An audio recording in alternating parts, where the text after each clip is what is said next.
Pero y no tiene ningún sentido. O sea, admirar tanto a mi padre y luego ser tan pesimista hay cosas que chocan, ¿no? Y esa es una de ellas, ¿no? Bueno, mi padre no daba por perdido absolutamente nada, ni él ni el grupo que tenían creado en esa época, en una época de posiblemente más dificultades a todos los niveles. O sea, yo crecí con otro Real Madrid, no tiene absolutamente nada que ver ese Real Madrid. A nivel grandeza de títulos siempre hemos sido los más grandes. A nivel institución, este Real Madrid no tiene nada que ver con el Real Madrid de esa época, ¿no? Y bueno, la imagen más conocida de mi padre al final es de un partido de la Copa de la UEFA. No es de un partido de competición, digamos, bueno, europea, que es verdad que la Copa de la UEFA, que es verdad que la Copa de la UEFA de esa época, pues posiblemente para mí tiene más nivel que posiblemente la Champions actual. Pero que al final, al menos un nivel muy parecido. Al menos yo uso a veces el argumento de que la Champions que tienen uno, las que no, pero es verdad que aquella UEFA la jugaban los segundos, y los segundos muchas veces eran equipos igual de grandes que el primero, que por haber perdido se reforzaban más que el primero. O sea, que decir que había épocas en que los grandes cruces estaban en la UEFA y no estaban en la Champions, está clarísimo. Pero fíjate que es una cuestión.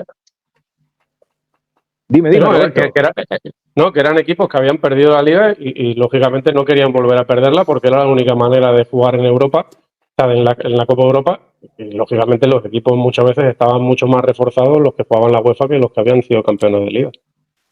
Auténticos equipazos los que y además con eliminatoria directa desde la primera fase, y a susto o muerte, que era como se jugaba. Y era complicado encontrarte brevas, y con todo mi respeto, pues hoy en día en la Champions pues te encuentras, en la fase de grupos y ahora pues te encuentras equipitos que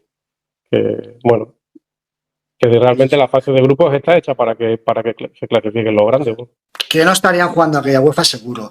Me vais a permitir, si os parece, vamos a poner una cosita, son 2 minutos solo. Creo que no llega a 2 minutos, la vemos, ¿vale? Creo que no me van a penalizar el vídeo porque es un vídeo de Real Madrid, y creo que Real Madrid, a los canales oficialistas al menos, no los denuncian. Claro. Con lo cual, a ti cómo te van a, pero si tú cobras de Florentino, hijo puta, ¿cómo te van a quitar algo vendido? Que eres un vendido. Yo creo que no nos van a denunciar. El Madrid hace tiempo que no denuncia a según qué canales. Entonces vamos a ponerlo y luego lo comentamos. Venga, va. He sentido siempre desde que llegué al Real Madrid y además, sobre todo y por encima de todo, por culpa de los demás, es muy madridista. O sea, muy madridista hasta la médula. Me han hecho querer el equipo del Madrid, los demás, y sobre todo y también por encima de todo por el comportamiento que ha tenido la gente del Real Madrid conmigo siempre.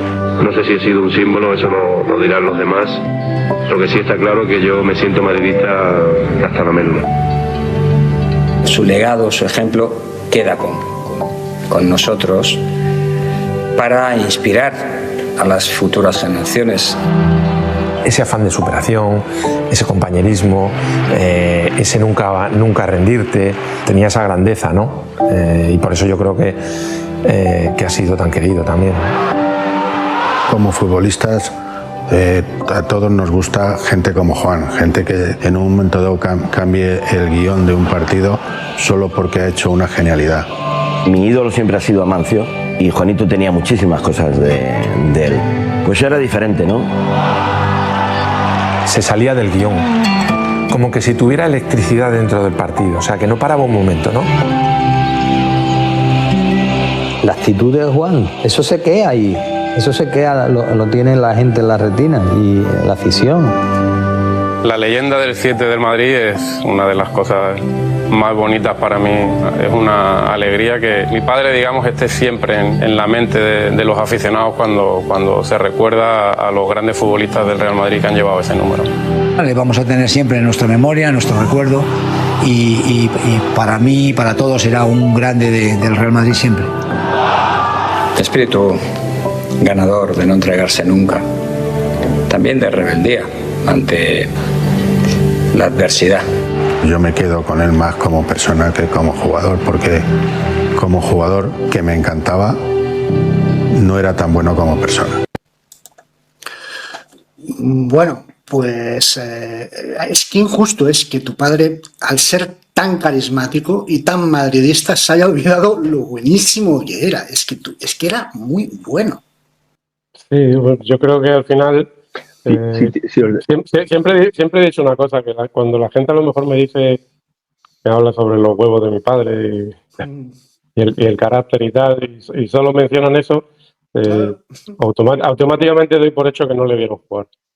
Y es una cosa que, bueno, que me agrada que la gente le recuerde por ese carácter y tal, pero que cuando alguien solo seguía por eso es que no le vio jugar, ¿no? O sea, mi padre tenía, bueno, pues un talento de extremo derecha que luego tenía tanta calidad que la gente que no, muchos desconocen que acabó siendo medio centro en el Real Madrid y dirigiendo un equipo como el Real Madrid, un tipo que era extremo derecha cuando llegó, y aquí a Málaga pues llegó igual, siendo un medio centro, media punta, medio centro que dirigía el equipo, ¿no? Yo creo que mi padre era mucho más que carácter y huevos, como le suelen decir.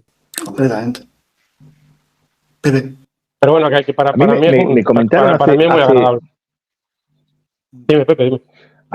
Fíjate, ahora cuando estaba viendo el vídeo y recordaba algo que me dijo un amigo que yo respeto mucho, su opinión sobre fútbol, es un tío que tiene un pensamiento lateral muy interesante, y me estableció un paralelismo que yo no veía entre Juanito y Vinicius.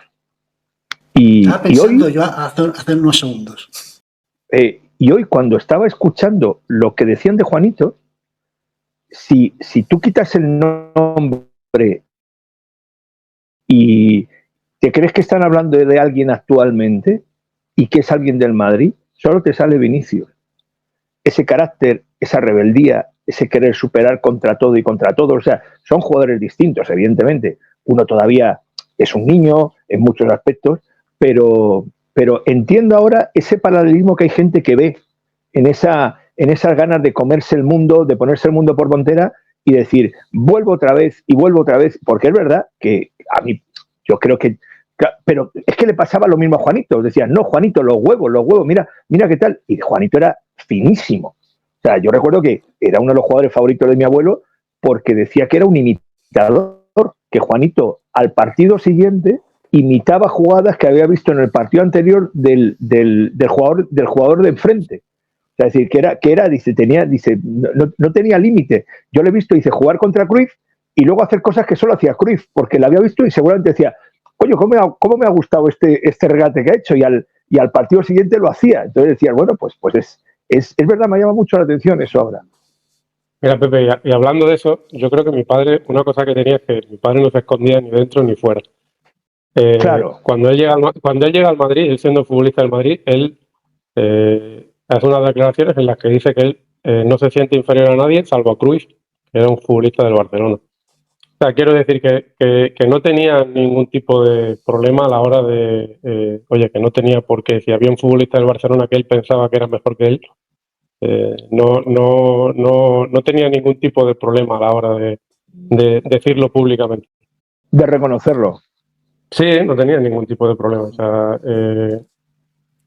yo creo que al final, de todas formas, yo a nivel futbolístico siempre digo que para mí mi padre fue un futbolista muy, muy bueno, que lógicamente al nivel del Real Madrid, pues con suerte puede estar entre los 30 mejores, no lo sé, ¿no? Que para mí sería ya un orgullo que pueda estar entre los 30 mejores futbolistas de la historia del Madrid, ¿no? Pero que para mí al final lo importante es lo que la gente le quiere, que eso va muy fuera de los tu padre va por otra clasificación. O sea, tu padre va en icono. O sea, es que eso se tiene o no se tiene. O sea, es decir, evidentemente fue un gran jugador, pero lo que trasciende es el icono. O sea, es tiene una de las 15 fotos de la historia del Real Madrid, que es él marchándose, celebrándolo cuando le hacen el cambio en el partido de la Copa de la UEFA. Esa es una de las 15, 20, no sé, si un día hacen un álbum con las 100 mejores fotos del Madrid, esa es una de ellas.